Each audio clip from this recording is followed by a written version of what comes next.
going to Sonic characters, creatures, machines, and references in the third movie, Revenge of the Hedgehog. In this scene, you see two more holograms on this side of the room, and it says two solid holograms, which are a very similar reference to the two solid Eggman holograms that Eggman had. And you're probably wondering, when did Eggman use solid holograms? Well, I'll show you. Eggman's solid holograms he had was in Sonic Prime. Because inside the Great Egg Crusher,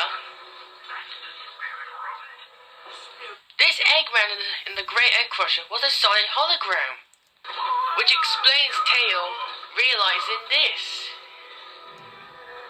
I don't like this. Dr. Eggman's too smart not to realize how terribly positioned he is. It's almost like he's not in there. And I know why. Eggman created an actual solid hologram of him to control the Great Egg Crusher, and I know where it came from. The speed amplifier device projected the solid hologram of him, but deactivated right after the energy shockwave. And just right before Sonic realized this. Where's Eggman? Must have ejected. But the first solid hologram Eggman had of him was in Sonic X. Here. Episode 6. Do you recognize that face? It's the exact same Eggman hologram head from episode 3. Eggman created it into a small solid hologram of him. But one thing's for certain, Sonic, Chris versus the day took a real dislike to that hologram smile. To that solid hologram smile of him. I don't want a booby prize. Fine, you take it. No thanks, keep it. Yuck, who'd want that? But the two solid holograms that were in Gun Headquarters 1, 2 version of Headquarters 1, they were this. They were solid holograms of an elephant and rhino fighting each other. The exact same way the two fight each other in Animal Hoaxer. And I know how they were created. They were created with the exact same machine this guy used in the Garfield show. Can't leave. You're not getting my full vision. Here, I'll create a solid hologram of him to show you. I thought you said that process wasn't perfected. Well, it isn't, but I have to make you see what I see. See? And not to mention, in the scene when Maria meets Shadow, around Shadow's chamber, you can actually see the exact same computers that when the scene of the hologram of Garfield was created. So the holograms for the temporary dioramas and the two solid holograms were created in this bit of the lab. Not sure this scene of a reference of Shadow and Maria first met, but do you recognize the rabbit that Maria drew?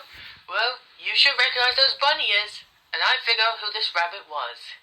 It's a reference to Cream the rabbit, since both of them have the exact same bunny ears. And since Cream the Child made his debut in Revenge of the Hedgehog, possibly in the future we could see Cream the Rabbit in another Sonic live-action movie. This scene of Maria putting her hand on the chamber, and then Shadow doing the same, was a reference to Sonic the game, of them becoming friends. Of this scene of Shadow putting Maria is a reference to Sonic Prime of Sonic pulling the Angel's Voyage. And do you recognize this scene of Maria's bottom shake? Well, you have, and I saw it where. It's a reference to Carly Transformers G1 shaking her bottom in this scene. And they're both the same colour. And do you recognize these things? Well, I feel what they are. They're the barrels that were used to create the rhino cannon that appeared in Sonic X and the game. But it wasn't just here in Sonic X and the games, it also appeared in Sonic Boom, and I will show you. Eggman had a Sonic Boom version of the rhino, had his own rhino cannon Sonic Boom. When you compare them, they're the same. And funnily enough, Cubo took a big liking to the cannon. Remember? And welcome to the team! This energy blaster is programmed with all the same sonic intel as Fiendbot, but with none of the robot brain power. I understand. We'll talk later, hot stuff. Ow. Weird. Do you recognize what Maria was sitting on? She was riding on one of the Rhinobots, which is a reference to the movie Rhinoceros and an RC riding rhinos in Transformers Rise of the Beast. And do you recognize this creature from the movie they are watching? You do. He's the Bio Lizard. And who's the Bio? That crazy monster lizard from Sonic X and the games. In this year's Shadow return which means his life has become full circle. But then we meet his creator. Him.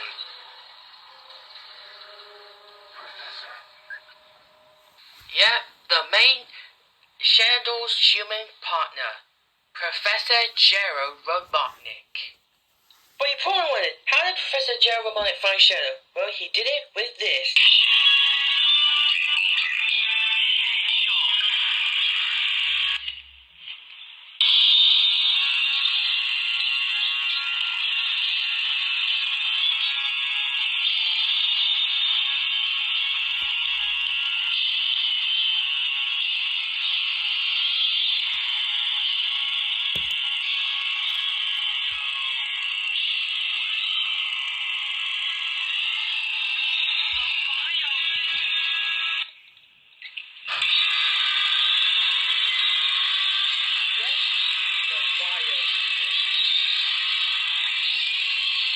One thing I've realized, the bio-lizard was a giant version of megalania. Because they actually use actual mega DNA for the bio-lizard. In this scene of Knuckles busting down the door, In the world. it's a reference to this.